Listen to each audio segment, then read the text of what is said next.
Scottie Pippen is on one. It's been fun hearing his truth. Let's talk through some of his criticisms coming up in just a minute.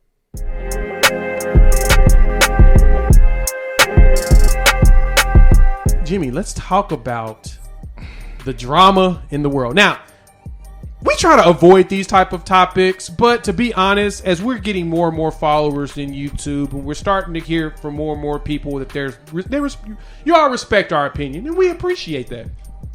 You don't have to agree with us all the time, but we appreciate us being respected for it, because we're going to have our blind spots. We're not going to be perfect with a lot of the commentary, but at the same time, we're going to be thoughtful as possible. That's why we try to bring a pensive approach to this. So, we don't normally divulge into this, but this is something we'll probably see more of us doing, because I think that these are the videos you guys will love to hear about. So, long division way of saying this.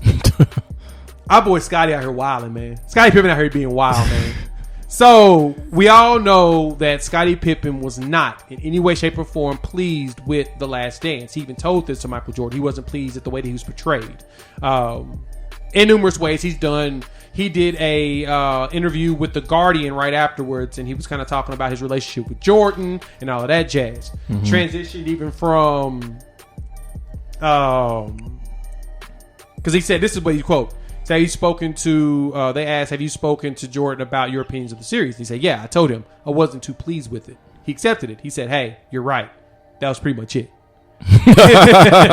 And so Scottie wasn't happy with that.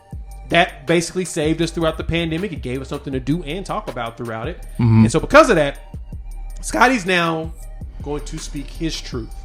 And I cannot be mad at him for that. Right. He is now, he's on a tour. He's not only talking about his new bourbon that he has, Digits, as well as his upcoming book called Unguarded, which is where he talks about his perspective of those Jordan runs. He did an interview with GQ. And boy, did he let it go. Not only did he touch on Michael Jordan and the situation there, he talked about Kevin Durant and the difference between him and LeBron James, which we'll divulge into even more in a minute. Yes. He even dove into his beef with Charles Barkley, and he continues that going on and why that beef was there. So, Jimmy, I want to dive into the most important one of all of this, and I think it was the criticism of Kevin Durant. Do you think he was fair or unfair when he was talking about Kevin Durant not being the same as or as good as LeBron James as a teammate? He was being and then fair. He blended it between the two. Okay. So when I looked at, from what I read out of this article, the top 4 claims that he made that I saw as it pertained to LeBron James or just, Kevin Durant compares to him, he said KD never had to be the man and bring the team home. He said that LeBron James essentially would have found a way to beat the Nets. I got that he believed Bron knows team basketball better than Kevin Durant. And I got out of this that Kevin Durant, I think he says this explicitly, that Kevin Durant has not surpassed LeBron James, especially as it pertains to leading a team. I agree with 2 of those, and 2 of those are questionable. I agree that Kevin Durant has never had to be the man and bring the team home. Let's break down each one of them. Let's start with that first. KD has never had to be the man and bring the team home. We know that he started out in Oklahoma City with Russell Westbrook. Ultimately, it was Russell Westbrook's team. He leaves and goes to Golden State, where it's Steph, Clay, and Draymond's team. And then he comes to Brooklyn, and he had his first full season this past year. So, in Oklahoma City and Golden State, him never having to be the man and bring the team home, I do agree with that. What do you think of that? I can agree as well. This isn't now. I don't understand the backlash that came from this last week around Pippen saying this. This truly wasn't a slight at Kevin Durant, because he basically said this. He said Kevin Durant's a scoring forward. LeBron's a point forward. 2 different types of players, but great in their own ways. Like, and he talked about this, and honestly, it's more of an indictment on Steve Nash than it is Kevin Durant. He basically pointed out that Kevin was bringing the ball up. He was running the show for the most part, and trying to find his shot, which is going to do nothing but exhaust you, which led to him being tired and gassed by the end of every single game. And he mentioned that if Steve was smart, or they were smart, they would have set it up. They would put Kevin in the post. That's rest time. He can just catch in the post, do his little move, pass it out. He can rest and not bring it up and try to do everything where PJ Tucker and him is catching him right there at the line, right there at half court, bodying up with them. He can kind of body in there, or he can lean his body on them, put his dead weight on the defender, and exhaust them at the same time. That would have helped a lot more than it would be him bringing it up. So I totally agreed with him on that portion of it. I think he was a little too far with the Kevin can't distribute, because I think he can. Yep. Well, with that, I think that just because Kevin Durant, true, hasn't really had to be the man of the team like that, just like Kawhi Leonard hadn't before he came to L.A., doesn't mean that he can't do it. Obviously, with someone who possesses the greatest God-given skill set on offense that we've ever seen, can definitely find a way. And this was against, we talk about Milwaukee. Milwaukee may very well win the championship. So then if you push them great defensive team. By yourself with only a half a star there with you, and you push them to a game 7 that comes down to your shot, where right then is when all the energy you had left your body, I don't think that that's anything to be ashamed of. He gave everything he had in that series, and by and large, he was the best player in that series. Period. So there are going to be other opportunities in Kevin Durant's career where he's going to have to be the man to bring that team home, and I think that it will be in those opportunities, maybe not all of them, but eventually he is going to do that, and he is going to lead this team to a place that they've never been before. So, but at the same time, he was right. Next point, LeBron James would have found a way to beat the Brooklyn Nets. So I'm going to disagree with him on that, and this is the only reason why I'm going to disagree with him on that. LeBron James has dealt with injuries with teammates before. He has found a way to make it through the East in years past with injuries. I mean, Kelly Olynyk was knocked out basically by the Boston Celtics. Kelly Olynyk knocked out Kevin Love in the first round against the Boston Celtics. Kyrie was in and out and then hurt going into the finals, and guess what happened when they got to the finals? They took them L's. Right. I mean, they ran through them, the Hawks, but still took them L's.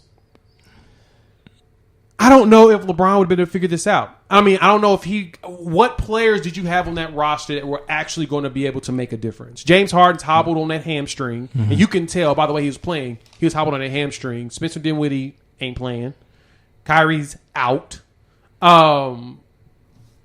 I mean, I like Joe Harris, but Joe wasn't making shots. He was absent. He was gone. He was gone. Bruce Brown had the confidence that you want out of a player, just didn't have the skill to go with that confidence. Right. And it's no shade to him. I mean, he's a really good player for what he does, but there's levels to this in the NBA. There's levels to players. Right. He wasn't there. So that's why I asked the question, what could LeBron have done any different than what Kevin did outside of, because LeBron's a distributor, being a point forward, what could he have done differently than Kevin to actually make something happen? If it was, as he mentioned, if they were smart enough to have leveraged Kevin Durant in the post so he could get more rest, he wouldn't have been as gassed going into to overtimes. I think that Kevin could have won that. I blame coaching in that series. Yeah, I mean, if Scottie was here right now, what I want to know is which LeBron James are you talking about? Because if you're talking about the LeBron James that we just saw in this series, the Nets don't even make it to a game 7. You're out in 5, maybe 6. 4.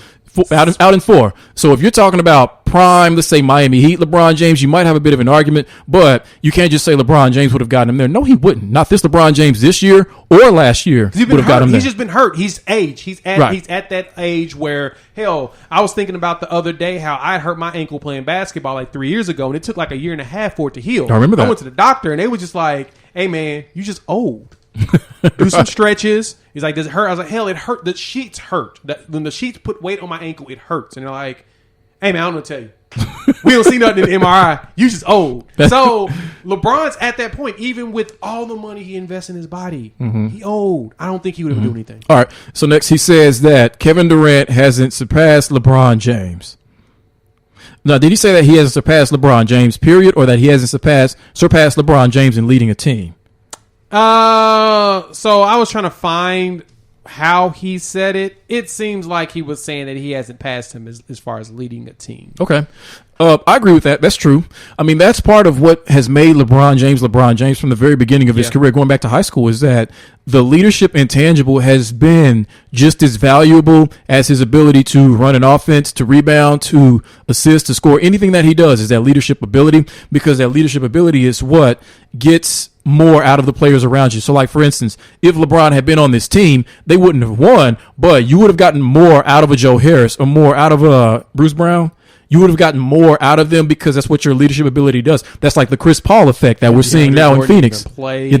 Right. Blake Griffin may have got more out of Blake Griffin, maybe. Yeah, I mean, Griffin had a good series in my opinion, but he might have would have gotten more out of him. So, yeah. So, in terms of the leadership intangible, yes, but LeBron has always had that, just like KD has never been called to be that. He would have to develop that. If he has enough career to ultimately evolve into a good leader, we don't know yet. But, yeah, no, hardly anyone has passed LeBron James leadership. Quote. This is the quote, basically. It said, I'm gonna paraphrase it down to this. You know, Kevin Durant, Brooklyn, Kyrie gets hurt, James Harden ain't that guy. Now KD only has to score for them, but also make plays for them. And this is no knock to KD, but they asked me, has he surpassed LeBron James? They didn't really tell if it's been as a team player, as a player overall. And say my answer was LeBron James knows team basketball better than KD.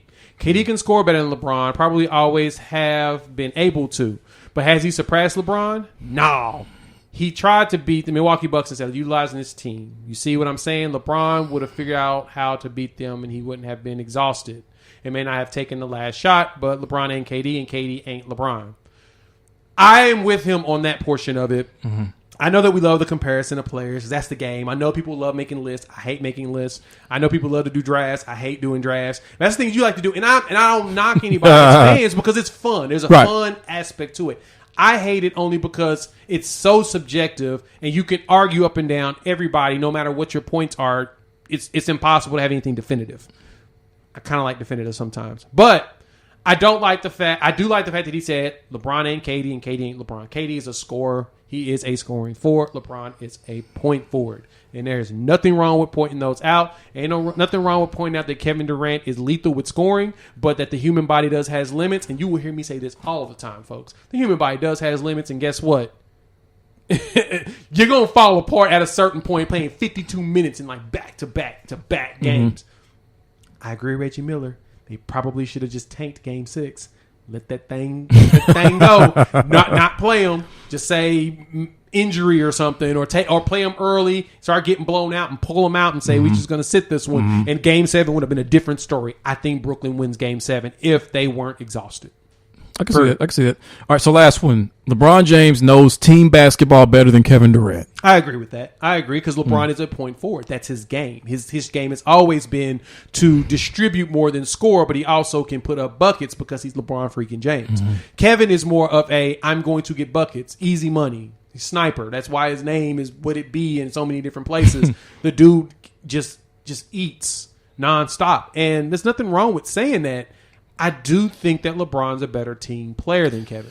See, I don't think that that's fair. I think that how I look at it in the sense of Kevin Durant has been able to find a way to fit effectively on every team that he's been a part of. And I don't think that if he doesn't understand those team concepts as well as he needs to, he doesn't do that. Like, he doesn't fit as well as he did.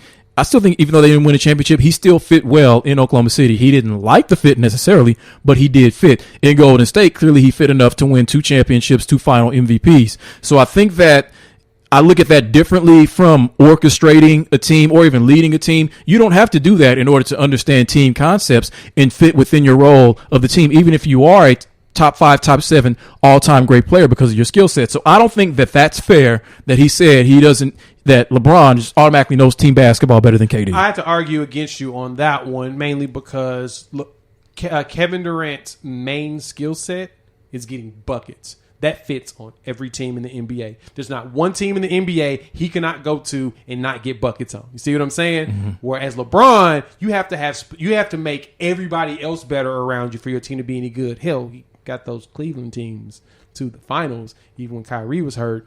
And he was able to do a lot with, I put it like this, not only with coaching, along with coaching and LeBron out there playing, they were flipping those rosters every year and was still going to the finals. Even with just 3 main guys, that's a big deal. That's a big team piece. Kevin has been in stable situations everywhere he's gone. except for the injury situation in Brooklyn. Now the injury situation that he had in Oklahoma City, and the injury situation he had at Golden State. But he was an insert piece here, and now we scored double the points we scored before. That's who he is. I don't think that means that he's better at team concepts, because he's just a great individual at scoring. He's amazing at it. Like it's beautiful watching him play basketball. Because you really don't need a whole team out there for him to do that. See, but that's the thing. That shouldn't sound like a knock against him just because he is this greatest scorer of all time. Because when you think about it, on any team that he's been a part of, as great of a scorer as he is, and if a lot of other NBA players had that exact same skill set, they would literally try to put up 45 a game. But if you notice, the teams that he's been on, everybody else around him still gets theirs. They still eat. Well, maybe not as much as they did before, like Steph. Maybe he doesn't average 30 points prior to Kevin Durant getting, maybe it's more 25, 26, but everybody else still eats. He's incredibly efficient. And I think that's part of what helps him to be able to fit into a team, is that he doesn't take shots. He doesn't take food out of somebody else's mouth in order to feed himself. I don't know. So Steph went from 25 to 26 to 27 with Kevin playing with them. So he shot about the same, roughly around the same amount of threes, about 10 per game. Okay, so he didn't lose anything. He didn't lose anything. Right. And that's my point with a player like Kevin Durant and inserting him in said roster. Mm-hmm. It's not that he doesn't do the team concept piece. It's not that. The biggest thing about Kevin on the team, the only thing I refute with what you say is Kevin can be placed anywhere and he's going to get buckets. And because he's such a threat at scoring, everyone else is still going to be able to get their shot up. That was the beauty of Golden State. Golden State was a great shooting team. They added the best shooter in the league with the rest of the shooters out there. Even though it's arguably between him and Steph Curry, dude scores at such an efficiency is ridiculous. So you won't hurt Steph and Clay because they're still threats, and he's still a threat too. Mm-hmm. You see what I'm saying? And then adding James to Brooklyn. They're threats. But at the same time, that helps my argument in the sense that you said he could fit anywhere. So if you don't understand team concepts very well, how could you fit anywhere? Because you don't need to have team concepts to fit in with the way he does. He just needs to shoot the ball. Yes, you do. Because what offense has he ever gone to that he hurt the offense? He can't hurt an offense. It's impossible for him to hurt an offense. And it's not team concepts. It's impossible. Yes, it is. Yes, it is. If he's not as efficient, if he's taking food out of everybody else's mouth, if he's not where he's supposed to be, that's the point. Both on offense and defense. It's impossible for Kevin Durant to make a team worse on offense. It's impossible.